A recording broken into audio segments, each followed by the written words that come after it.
Radnika mogu mirno spavati, jer ja sam jedan od najvećih radnika u gradu. I znam prepoznati radnika.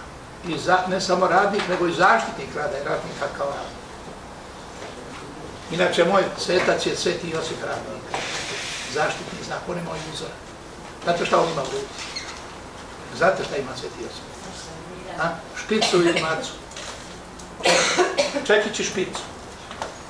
Oblikuje, radi, težak. Jel? Sveti Josip Radnik. Na tome radnicima čistoće da mirno spavaju. A ne radnicima da očekuju novicu.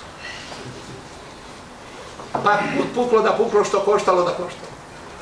A kad sva te radnici, da gradonačelnik uvođenjem reda radi njima najveću uslugu, onda ćemo piti kavu zajedno, a pit ćemo kavu i plin. Ja očekujem sa veseljem razgovore sa sindikatima i sa radnicima na tu temu. To nam je zajednička zadaća. Napraviti reda, rada i odgovornosti, koje na tom tragu red, rad, odgovornost. Nema se čega. Točno. To je moja poruka. Imate još koje pitanje?